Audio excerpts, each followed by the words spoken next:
Of the Duckpin Pro Bowlers Association, and Scott Wolgamouth. Our first look at him today. We'll take on Buddy Creamer for the right to advance on to next week's show. Scott Wolgamouth out of College Park, Maryland. You see the unusual delivery as we talked about earlier in the show, Joe. And he's got a strike. But he doesn't throw it with his forehead, so I guess where you start with it doesn't matter. You see the nice knee bend and the good extension and the good result. Buddy Creamer off the 17-pin decision over Bill Honeycutt in our last match.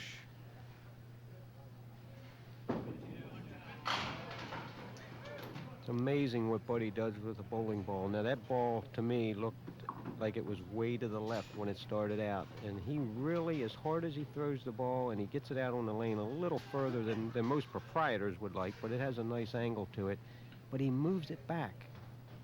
Sort of like an in-shoot to a right-handed batter. Right on the money with the spare. The number 10 goes down, and both bowlers off quickly with marks in the first.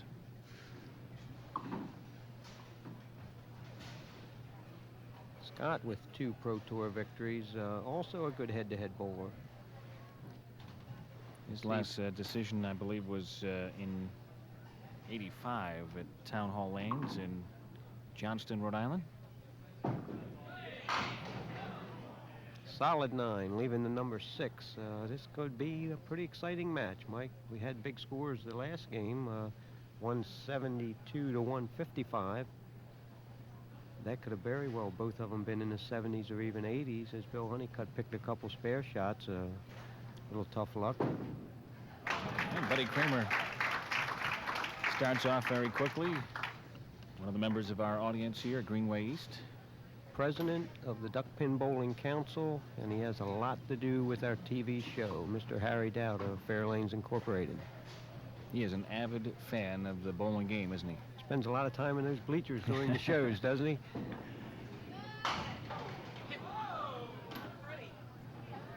He's just one of those gentlemen that when he says, "Follow me," you do it. You don't ask why or where we're going, you just pack up and follow him. Well, he came in, he said, I came casual today. I hope that's all right. Holiday weekend, right? That's right. Nice shot. Almost had it. Scott knew he had the ball where he wanted it. He sort of run it out. You can't help but get a little excited when you let it go and you know you put it where you want it. Well, tough shot. Left the number 7. Oftentimes he does talk to the pins, the ball. Himself, crowd, whoever might be listening. Picks up the 10 there. It's 29 after 2, after the strike in the first. That was a big second ball because he was on a strike and it gave him the, the 9 count. Actually had to be unlucky not to carry the 7 after sliding the 6 that far. Now I know who he was talking to that time, but the pins can't hear. The 7-8 and another tough break. That's back-to-back tough breaks. Early enough in the game, he may try to tilt this. Nope, he shot 1. We'll be shooting the number 7. Quite often in this game, you do wonder why me. I guess in any head-to-head sport. Well, got 10 out of it. Buddy Creamer will stand up now. 12 frames of bowling. We've only seen Buddy leave 2 open. Talk about consistency being the benchmark. He has been consistent today. He was a little far to the left that time, but still got the ball back inside the number 2 and left the 1-3 for a spare shot.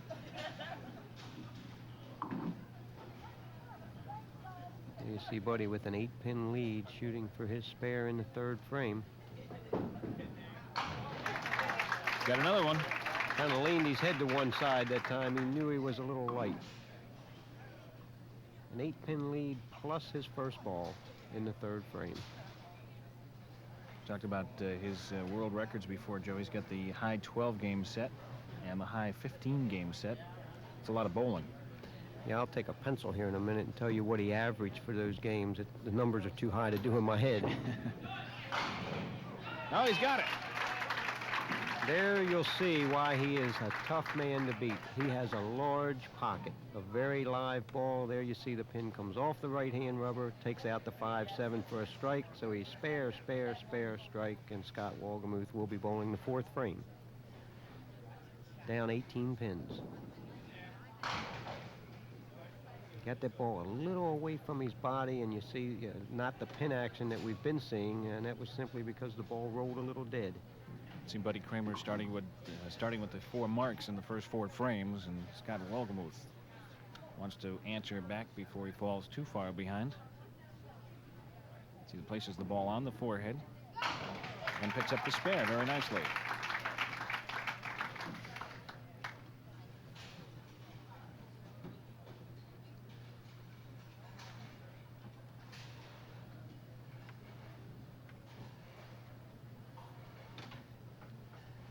Move over, bowl on the left side now. Looking for a big count on the mark in the 4th. If my lead pencil didn't make any mistakes, He's got a strike. He's not going to lay down, believe me. He'll keep throwing it in there. He can string strikes also. There you see the difference between the basket that he left the previous frame and the strike. He just had the arm in a little tighter, had good roll on the ball. But he averaged almost 169 for the 12 games in his 12-game record. Total pinfall was, what, 2,025? Right. Then averaged about a pin or 2 less for the 15-game record, so a lot of pins. Set 4 years apart back in 79 and 83. See how he started here, and he's got a spare break here in the 5th. Another single to shoot at, the number 4 pin on the right-hand lane, bullseye. He's done putting the marks up on the board with regularity in the 2 matches he's bowled today. Tough man, as I said. You're going to have to beat him. He doesn't make many mistakes. And if you watch, he, along with most of the pro bowlers, have the thing in common is the good knee bend. And that sets you in position to allow that arm to come through and stay with the ball and get the good extension and the proper roll. Again, we've seen that many times, and as you say, it's closer to being a good shot than it is to being a bad shot. It sure is. That was a good shot, and when he just pushed the 4 out of the middle, took out the 1, 5, 8, and 9, and then he went for it. He gambled a little bit. He was shooting a 3 to catch it light, and he popped a 6 out of there, and it looks like could be a terrible frame, but Buddy moves pins around. We'll see what happens. He comes up with a 9. He's got 100 through 6. If you could learn one thing from Buddy Kramer, it's his mental approach in that he throws every ball like he's shooting at the pin to win the event. And that's something that happens automatic with him. Good shot of Scott Wolgamouth. Yeah. Did almost the same thing Buddy did. Scott did carry the number 7 with his. He's on a strike. This is a big ball. This could get him within the teens. He almost squeezed it off the wall. He has the 2-4 left, an 8 count on his strike. 77 to 91. He's 14 behind if he hits these 2 pins through 6 frames. 16 behind. Scott is active with the Pro Tour. He's the Pro-Am director. Runs the tournaments usually the night before most of the pros come in with local amateurs, and that's always a fun event. It is a fun event, and the job he does is sort of an unsung position. You really don't, he could use that pin right there, the number 6, as he has a pin spinning. But to continue with his job that he does with the Pro-Am, he gives up a night that he could be practicing, and he's in here lining up the pros to bowl with the amateurs. You get very little thanks, but it's one of the proprietors' ways of recouping what this weekend cost them. There you see the where the match has gone so far. Big spare shot right here. Number 6 pin. Nice shot. Now it's Buddy Kramer. Buddy is 3rd all-time on the victory list for the Pro Tour. He's tied with Bill Barrett and Jim Wolfensberger at 6. He's got one. Looking to move up. And John Schramm, rather. There's a four-way tie there on the Pro Tour. And John Schramm is a member of this ladder that you'll be seeing in the next couple of weeks. Jimmy Wolfensberger is a retired bowler who will go into the Hall of Fame this year. No, just did get that 7-pin, but it counts. When you're shooting at singles, you don't have to hit too much of them, just enough to knock them over. And, of course, either Buddy Kramer or John Schramm comes away with a win in this tour stop. They would move in time for second all-time with Swede Lavers. Swede just missed qualifying for the ladder. And, of course, they are behind Peter Pierce of Attleboro, Massachusetts, who has 10 titles to his credit. The amazing rocket. What a ball he throws. There you see the middle. An unusual. He has 4 singles there to shoot at. The 2, 3, 7, and 10. This shot is a lot more makeable than it looks. If he touches one of the front pins, it will come off the wall. You can bet on it. Almost got it. He's not finished yet.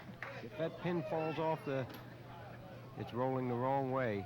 There is a lip between the end of the lane and the black that you see down there that the pins are setting on, and it's allowed to be a half-inch drop. Well, quite often when the pin falls off of the lane, if it comes up on the lane, it picks up momentum, and that's what Buddy was waiting for. Almost made a terrific shot there. It does pick up the 10. We'll take a timeout and be back with the conclusion of our match right after this. A disaster strikes, then comes the waiting. Waiting for medicine, waiting for food, waiting, like the people in Afghanistan, in Jamaica, in El Salvador, in all the countries where Americares, the emergency relief organization, was often the first one there, because they